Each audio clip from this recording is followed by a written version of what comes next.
Hello my dear students, welcome back to the meritorious YouTube channel. एक और video में आपका स्वागत है।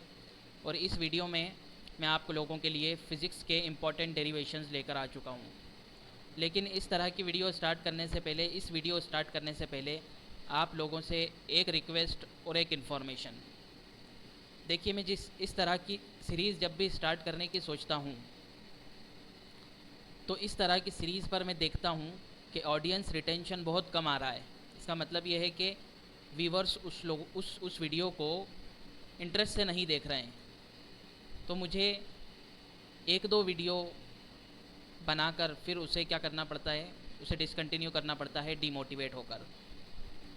आप लोगों की जानकारी के लिए बता दिया जाए कि जो दूसरी वीडियोस होती हैं उनके कंपैरिजन में इस तरह की वीडियोस बनाना बहुत मुश्किल होता है। मेहनत ज़्यादा लगती है इन सिंपल वर्ड्स हम कहें। पिछली जो वीडियो मैंने डाली थी लॉजिक गेट्स की, मुझे उम्मीद थी उससे कि उस पर कम से कम अच्छा ऑडियंस रिटेंशन आएगा। लेकिन मैं अभी आपको बता देता हूँ उस पर ऑडियंस रिटेंशन कितना आया हुआ है। देखिए, आप यहाँ पर देख सकते हैं उस पर ऑडियंस रिटेंशन 9% आया है। यानी 30 मिनट की, आधे घंटे की लगभग वीडियो है। ऑन एन एवरेज उसे 2 मिनट और 40 सेकेंड देखा गया है। इससे क्या होता है, यूट्यूब आगे रिकमेंड नहीं करता है, वो वीडियो डेड हो जाती कुछ समय के बाद। तो आपको, जैसे मैंने आपको बताया कि इसमें मेहनत ज़्यादा है तो डीमोटिवेशन होता है। और इतना ही नहीं, इस वीडियो पर सिर्फ इतना ही नहीं है कि ऑडियंस रिटेंशन कम आया है। मैं आपको ओवरव्यू में जाकर बता देता हूँ, इस वीडियो की वजह से 2 सब्सक्राइबर्स कम भी हो गए हैं। हैरानी की बात है। ओके, तो खैर, मुझे तो आप लोगों को वीडियोस देनी है और मुझे पसंद है, अच्छा लगता है। लेकिन अगर उस पर इंटरेस्ट ही नहीं आता है बच्चों का, तो फिर डीमोटिवेट होकर इस तरह की सीरीज़ मुझे बंद करनी पड़ती है। तो इसका पहला पार्ट तो मैं अभी डाल रहा हूँ। इसका सेकंड पार्ट जब ही आएगा जब इस वीडियो पर 1000 व्यूज़ हो जाएंगे, या 1000 व्यू नहीं लेते हैं अपन। अगर इस वीडियो पर ऑडियंस रिटेंशन 25% या उससे ज़्यादा आया तो आप लोगों के लिए अगला पार्ट आ जाएगा इस वीडियो का। तो चलिए बिना किसी देरी के स्टार्ट करते। अच्छा, आपको करना क्या है, बिना स्किप किए एंड तक इस वीडियो को देखेंगे तो आपका फ़ायदा होगा और मेरा भी फ़ायदा होगा। और उन लोगों तक वीडियो जाएगी, मतलब ये वीडियो रैंक करेगी इन सिंपल वर्ड्स। और अगली बात यह है कि उन्हीं लोगों तक इसे शेयर कीजिए जो 12th में है और जिन स्टूडेंट्स को इन तरह के डेरिवेशंस की वीडियोस की ज़रूरत है। ओके, तो चलिए हम अब बिना किसी देरी के स्टार्ट करते हैं।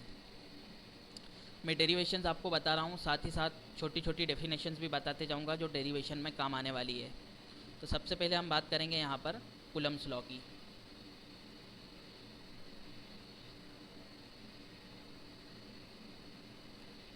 जो भी डेफिनेशंस या स्टेटमेंट्स वगैरह होंगे, स्टेटमेंट में नहीं लिखूँगा, सिर्फ डायरेक्टली मैथमेटिकल एक्सप्रेशन और मेन चीज़ें लिख दूँगा, समझ लेना आप। कूलम्स लॉ हमें क्या बोलता है कि अगर दो चार्ज ऑब्जेक्ट हैं, दो पॉइंट चार्जेस है Q1 और Q2, एक दूसरे से r डिस्टेंस पर रखे हुए हैं, तो उन दोनों के बीच में फोर्स कितना लगेगा, दोनों के चार्ज के मल्टीप्लिकेशन के डायरेक्टली प्रोपोर्शनल और दोनों के डिस्टेंस के स्क्वायर के इन्वर्सली प्रोपोर्शनल। पता ही होना चाहिए आपको। इन दोनों को जब हम कंबाइन करेंगे तो इस तरह से कुछ निकल करके आएगा। प्रोपोर्शनलिटी का साइन हटेगा तो एक कांस्टेंट लगेगा k, और इस k की जो वैल्यू है, k की वैल्यू जो है वो होती है 1/4 पाई एप्सिलॉन नॉट, और इसकी न्यूमेरिकल वैल्यू होती है 9 × 10⁹ न्यूटन मीटर स्क्वायर पर कूलम्ब स्क्वायर।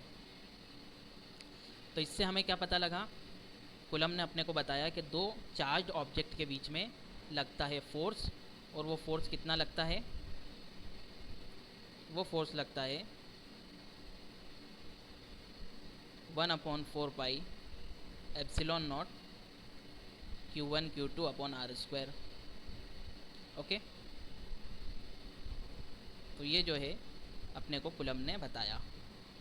ओके, अब हम आगे चलते हैं। ये तो फोर्स के बारे में अपने को पता लग गया। अब हम बात करेंगे इलेक्ट्रिक फील्ड की।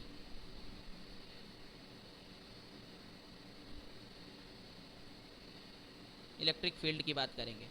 इलेक्ट्रिक फील्ड क्या होता है, सिंपल वर्ड्स में समझें तो कोई भी चार्ज होता है, चार्ज के आसपास, sorry I am really sorry, थोड़ा सा मिस्टेक हो गई। तो कोई भी चार्ज होता है, उसके आसपास एक रीजन होता है, एक रीजन जहाँ पर उस चार्ज के थ्रू फोर्स को महसूस किया जा सके, और वो रीजन माना जाता है कि बहुत दूर यानी इनफाइनाइट तक है। कोई भी चार्ज अपने आसपास उसका असर इनफाइनाइट तक छोड़ता है, इसे इलेक्ट्रिक फील्ड बोलते हैं। अब होता है electric field intensity. Electric field intensity simple सी चीज़ है कि कोई भी चार्ज है उसके आर डिस्टेंस पर अगर एक टेस्ट चार्ज रख दिया जाए तो वो कितना फोर्स क्या करेगा, उस चार्ज के थ्रू उसकी फील्ड में अगर टेस्ट चार्ज रख दिया जाए आर दूरी पर तो वो कितना फोर्स महसूस करेगा, उसे कहते हैं इलेक्ट्रिक फील्ड। बड़ा सिंपल सा फॉर्मूला है, E is equal to force per unit test charge. Okay, test charge unit positive charge होता है, आपको पता होना चाहिए। तो इलेक्ट्रिक फील्ड का फॉर्मूला यहाँ से बन जाएगा, फोर्स का जो फॉर्मूला होता है q naught upon r square divided by, उसको क्यू नॉट से डिवाइड कर दो, क्यू नॉट से क्यू नॉट कैंसिल हो जाएगा, तो हमारे सामने इलेक्ट्रिक फील्ड का फॉर्मूला निकल करके आएगा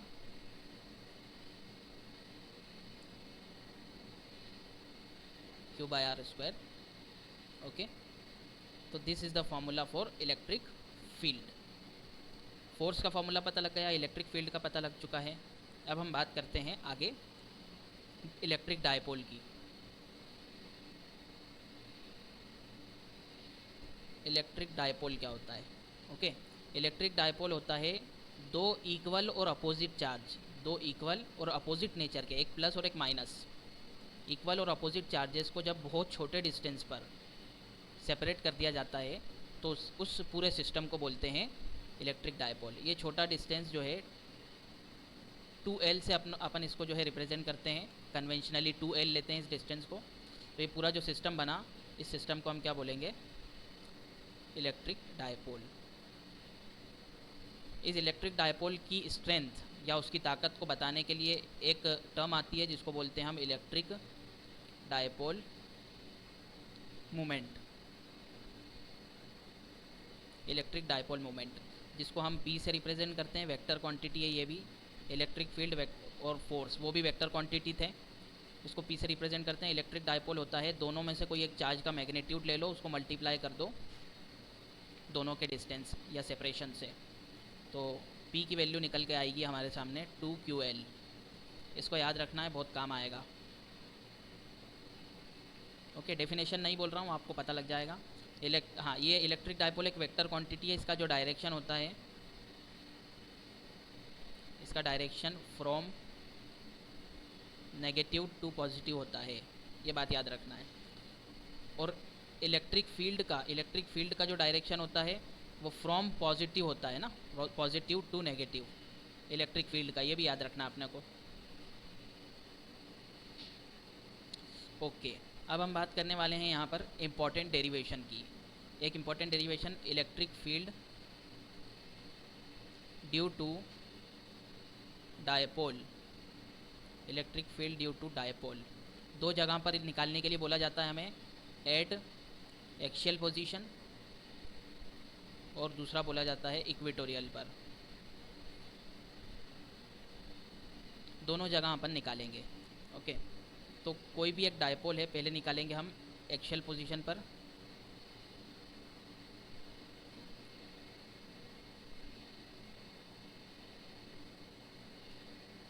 ओके, हमारे पास में एक डायपोल है, माइनस चार्ज किधर भी ले सकते हैं हम। ओके, अपने को मालूम है दोनों एक दूसरे से 2L डिस्टेंस पर सेपरेटेड होते हैं कन्वेंशनली। उसी की एक्सिस पर कुछ दूर जाकर एक पॉइंट है P, वहाँ पर इलेक्ट्रिक फील्ड कितनी है वो निकालना है। वो पॉइंट इस डायपोल के सेंटर से R डिस्टेंस दूर है। ओके, तो इलेक्ट्रिक फील्ड हम कैसे निकालेंगे? इलेक्ट्रिक फील्ड निकालेंगे हम सबसे पहले electric field due to minus q निकाल लेंगे, फिर उसके बाद में निकाल लेंगे electric field due to plus q. Okay, अब माइनस क्यू निकालेंगे तो क्या आएगी, इलेक्ट्रिक फील्ड का फॉर्मूला क्या होता है, के 1/4π को मैं के लिख रहा हूँ, के क्यू बाय दोनों के डिस्टेंस का स्क्वायर। अच्छा, इससे इस माइनस क्यू से कितने डिस्टेंस पर है ये point, r minus l distance पर है। ओके, क्योंकि ये पूरा आर और इतना इतना एल है आधा तो आर माइनस एल,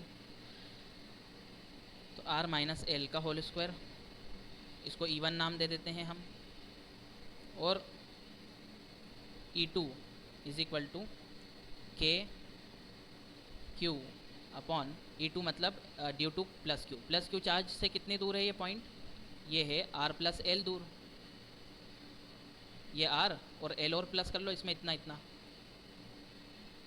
तो हो जाएगा ये आर प्लस एल का होल स्क्वायर। ओके, अब इसका रिजल्टेंट निकालना है अपने को, दोनों के through electric field, net electric field क्या आ रही है, तो रिजल्टेंट क्या रहेगा, वेक्टर का एक रूल है कि जब भी दो वेक्टर्स स्ट्रेट लाइन में अपोजिट डायरेक्शन में होते हैं, अच्छा इसका जो डायरेक्शन है, इसका इस इलेक्ट्रिक फील्ड का डायरेक्शन है वो क्या होगा, टुवर्ड्स माइनस क्यू, मतलब माइनस क्यू की तरफ, माइनस क्यू उस पॉइंट को मतलब खींच रहा है एक तरह से। ओके, और इसका डायरेक्शन क्या हो जाएगा, away from plus Q. Plus Q इसको धक्का दे रहा है क्योंकि मैंने बताया था आपको इलेक्ट्रिक फील्ड का डायरेक्शन प्लस से माइनस की तरफ होता है, तो इसलिए। और हाँ, यहाँ पर चार्ज मैंने नहीं लिया है, मतलब यहाँ पर उसका साइन नहीं लिया है नेगेटिव पॉजिटिव, वो लेने की कोई ज़रूरत नहीं होती है। ओके, जब हम डायरेक्शन को डिफ़ाइन कर देते हैं, प्री डिफ़ाइन कर देते हैं, तो चार्ज का जो है साइन लेने की कोई ज़रूरत नहीं होती है। अब नेट इलेक्ट्रिक फील्ड कितनी आएगी, तो नेट इलेक्ट्रिक फील्ड आएगी, वेक्टर का एक रूल होता है, जब भी स्ट्रेट लाइन में दो इक्वल और अपोजिट वेक्टर्स होते हैं तो बड़े में से छोटा वेक्टर माइनस करना पड़ता है। अच्छा, वेक्टर का साइन ज़रूर लगा देना आप, तो हमें नेट वेक्टर निकल कर के आता है हमारे सामने। ये छोटा सा रूल है वेक्टर का, अगर आपने पढ़ा हो और नहीं पढ़ा हो तो इसको रट लो, अभी वक्त हमारे पास नहीं है कि हम उसको समझें, है ना।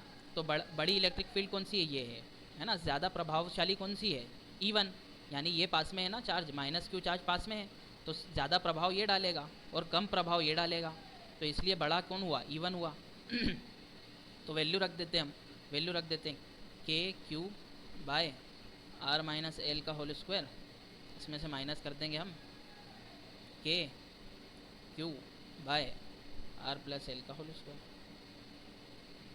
इन दोनों में से के क्यू कॉमन, अंदर बचेगा 1/आर minus L whole square minus 1/आर प्लस एल का होल स्क्वायर हो जाएगा। ये समझ में आती होगी बात अपने को। अब सिंपल सा मैथमेटिक लगेगा, ये के क्यू तो बाहर रह गया, क्रॉस मल्टीप्लाई हो जाएगा और आपस में इन दोनों का मल्टीप्लाई हो जाएगा। सिंपल सा मैथमेटिक लग रहा है यहाँ पर। तो r plus l whole square minus r minus L whole square divided by, ये a माइनस बी है और ये a प्लस बी है, तो a square minus b square की आइडेंटिटी लग जाएगी, और उसका होल स्क्वायर है तो होल स्क्वायर भी लग जाएगा यहाँ पर ओके, अब हम यहाँ पर सॉल्व करते हैं। ये a square plus b square plus 2ab minus a square minus b square plus 2ab, है ना। यहाँ पर साइन चेंज क्यों हो गए, साइन चेंज इसलिए हुआ क्योंकि बाहर माइनस का साइन था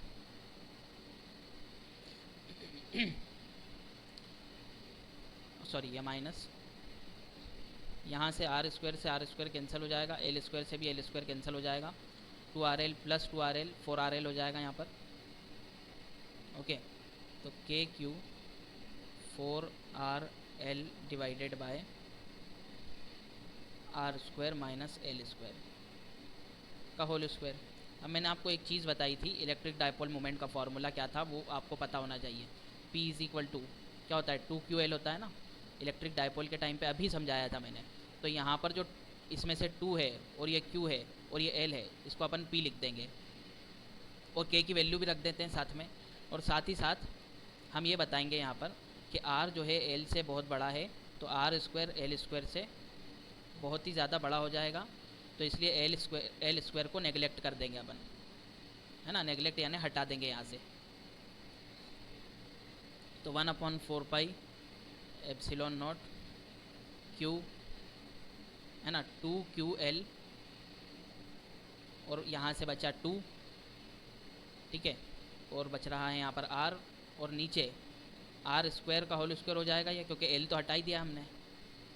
यहाँ से ये 2QL जो है इसको हम P लिख देंगे, और इस 2 से इसको 4 को कैंसिल कर देंगे 2 टाइम्स में, तो इसको लिख दिया हमने P, और यहाँ पर आया R, और डिवाइडेड बाय आया 2 पाई एप्सिलॉन नॉट, और ये आर स्क्वायर का होल स्क्वायर क्या हो जाएगा, R की पावर 4 हो जाएगा, एक R से एक R कैंसिल, क्यूब बचा, तो P by 2 pi epsilon naught R, ये हमारा नेट इलेक्ट्रिक फील्ड निकल करके आ गई। ये है आपका एक्शियल पॉइंट। अब इक्वेटोरियल की तरफ चलेंगे हम। इक्वेटोरियल के लिए आपने को क्या करना है,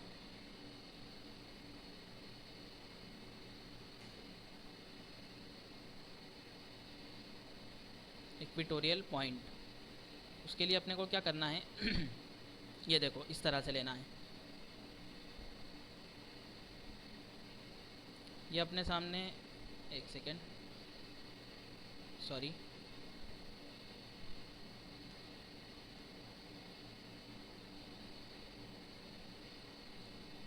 ये है एक इलेक्ट्रिक डायपोल। थोड़े बड़े साइज़ में ही लेना पड़ेगा क्योंकि उसको समझाने में आसानी रहेगी। ये इलेक्ट्रिक डायपोल है, इसको थोड़ा सा नीचे कर लेता हूँ मैं।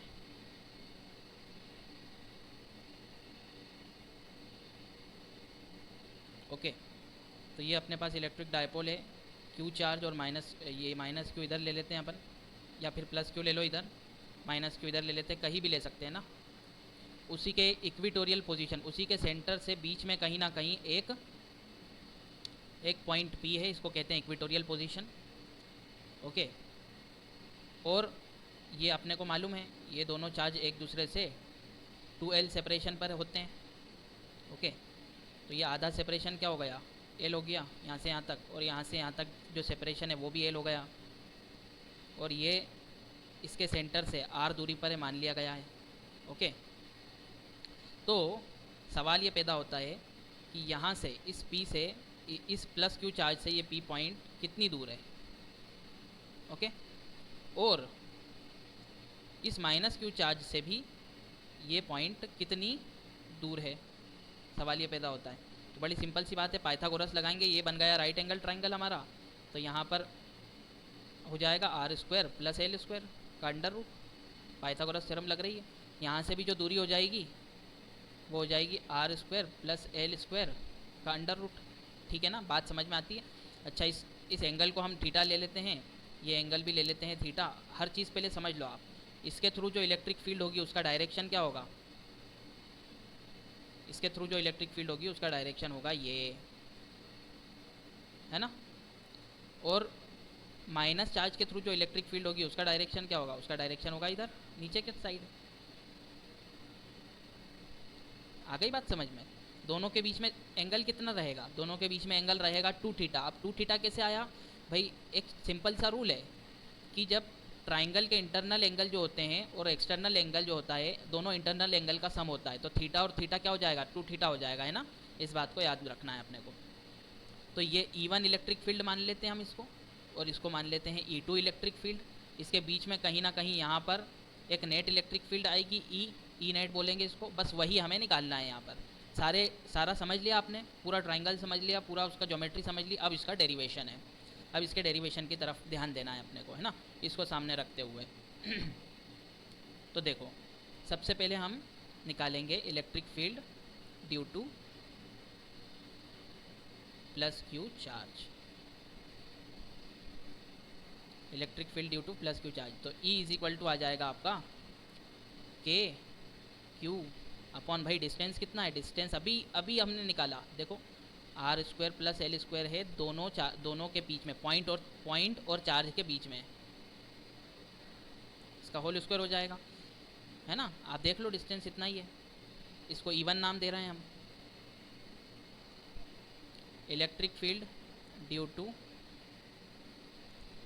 माइनस क्यू चार्ज, इसको हम दे रहे हैं E2 नाम, और वो कितना निकल के आएगा के क्यू अपॉन, भाई डिस्टेंस कितना है, तो इन दोनों के बीच में भी डिस्टेंस कितना है, इन दोनों के बीच में distance R square plus L square ही है जैसे पहले था। तो क्या आएगा यहाँ पर, R square plus L square का अंडर रूट और उसका होल स्क्वायर।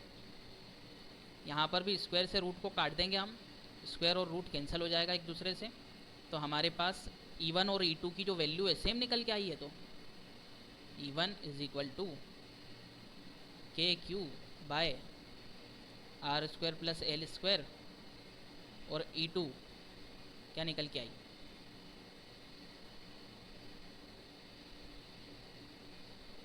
ओके ये निकल कर के आया। अब आप बोलोगे कि भाई ये दोनों एक दूसरे को कैंसिल कर देना चाहिए, नहीं, कैंसिल जब करता है बच्चों ऐसा नहीं होता है ना, कैंसिल जब भी होता है जब स्ट्रेट लाइन में हो, एक इलेक्ट्रिक फील्ड इधर हो और एक इधर हो और दोनों बराबर हो तो एक दूसरे को कैंसिल कर देगी वो, लेकिन ऐसा यहाँ पर नहीं है, इनका तो डायरेक्शन ही अलग है, इसका डायरेक्शन इस साइड है और इसका डायरेक्शन इस साइड है, अब दोनों इक्वली अपोजिट डायरेक्शन में नहीं है, थीटा एंगल पर एक दूसरे से, 2 थीटा एंगल पर है ना। तो ऐसे में क्या होता है, ऐसे में एक छोटी सी चीज़ आपको याद रख लेनी है कि दो वेक्टर एक दूसरे से थीटा एंगल पर होते हैं तो उनका नेट वेक्टर इस तरह से निकाला जाता है। नेट इलेक्ट्रिक फील्ड जो निकाली जाएगी उसका एक फॉर्मूला है, नेट इलेक्ट्रिक फील्ड का मैग्नीट्यूड ऐसे निकाला जाएगा, कैसे, E1 square plus E2 square plus 2E1 E2 cos theta, इस तरह से निकाला जाएगा। अब चूंकि हमारे पास E1 और E2 दोनों की वैल्यू सेम है तो दोनों को मैं एक नाम दे देता हूँ, E नाम दे देता हूँ, बड़ी सिंपल सी बात है ये तो यहाँ पर E नेट जो निकल करके आएगा वो आएगा E square plus E square plus 2E cos theta की जगह पर क्या है भैया, थीटा की जगह पर 2 थीटा है यहाँ पर, है ना, यहाँ पर 2 थीटा लगेगा क्योंकि दोनों के बीच का एंगल निकालना पड़ता है, रखना पड़ता है हमें यहाँ पर, तो दोनों के बीच का एंगल कितना है, 2 थीटा है। 2 थीटा कैसे हुआ मैंने बताया था, थीटा प्लस थीटा, ओके। अब हम यहाँ पर बात करेंगे कि ई नेट कितनी निकल करके आ रही है, तो E net is equal to ये स्क्वायर प्लस ई स्क्वायर क्या हो जाएगा, 2E स्क्वायर हो जाएगा, प्लस ये भी हो जाएगा 2E स्क्वायर और कॉस 2 थीटा, ओके। तो दोनों में से 2 और E स्क्वायर कॉमन है तो बाहर निकल के क्या बन जाएगा, रूट में 2E स्क्वायर बाहर, अंडर रूट में क्या बचा यहाँ पर बचा 1 प्लस कॉस 2 थीटा, ओके। अब इसको हम जो है क्या कर लेंगे, √2 तो बाहर आ जाए, √2 तो अंदर रह जाएगा और E स्क्वायर रूट से बाहर आकर E बन जाएगा, और 1 प्लस कॉस 2 थीटा का फॉर्मूला आपको पता होना चाहिए, नहीं मालूम है तो अभी याद कर लो, रट लो। 1 प्लस कॉस 2 थीटा का फॉर्मूला होता है 2 कॉस स्क्वायर थीटा, तो 2 कॉस स्क्वायर थीटा ये फॉर्मूला हो गया इसका, √2 2 हो जाएगा, यहाँ पर आया E और यहाँ पर बचा कॉस थीटा, स्क्वायर से रूट कैंसिल हो गया ना यहाँ पर, तो कॉस थीटा बचा। अब कॉस थीटा की अब हम क्या करेंगे, सबकी वैल्यूज़ रख देंगे, भाई E की वैल्यू क्या निकल के आई थी वो रखना है हमें यहाँ पर, और यहाँ पर कॉस थीटा की वैल्यू रखना है। तो E की वैल्यू तो निकल गई थी, कॉस थीटा की वैल्यू क्या है वो आप गौर से देखो, यहाँ पर आप जब ट्रायंगल देखोगे तो समझ में आएगा। तो भाई कॉस थीटा की वैल्यू क्या है, ये देखो, इस राइट एंगल ट्रायंगल को देखना, इतने इतने को, इतने राइट एंगल ट्रायंगल को देखना, तो ये थीटा है, तो कॉस थीटा की वैल्यू क्या आ जाएगी, तो कॉस थीटा आ जाएगा बेस अपॉन हाइपोटेनियस।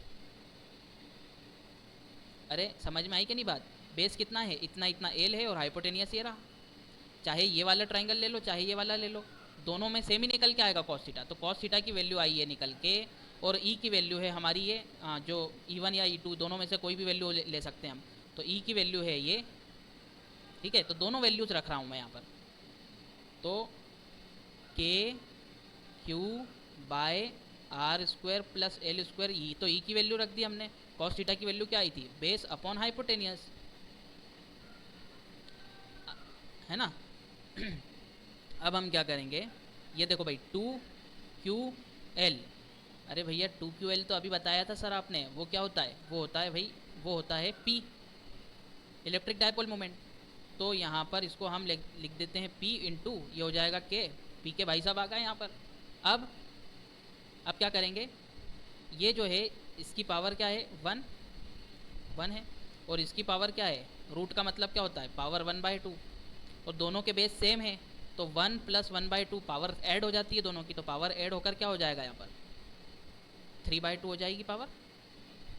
ओके, अच्छा अब यहाँ पे k की वैल्यू रखना है, पी के भाई साहब को रहने नहीं देना अपने को यहाँ पर, तो k की वैल्यू क्या आएगी 1/4πε0 p अपॉन, अब वही काम करेंगे अपन कि भाई r भाई l से बड़ा है, और r² l² से और भी बड़ा हो जाएगा, इसलिए l² को कर देंगे नेगलेक्ट, तो r² ही रह जाएगा बस, और उसकी पावर क्या रह जाएगी 3/2। ये 2 से 2 कैंसिल हो जाएगा, यहाँ पर अपनी पावर क्या बचेगी क्यूब, तो बचा p/4πε0r³। ये ई नेट निकल करके आ रहा है एट इक्वेटोरियल पोजीशन। अगर आपको ये अभी समझ नहीं आया है तो एक बार और रिवाइंड करके देख लो, आपको समझ में आ जाएगा। अगर आपकी प्रैक्टिस है तो अच्छा ही है, लेकिन अगर प्रैक्टिस नहीं है तो 2 बार देख लो, फिर बगैर देखे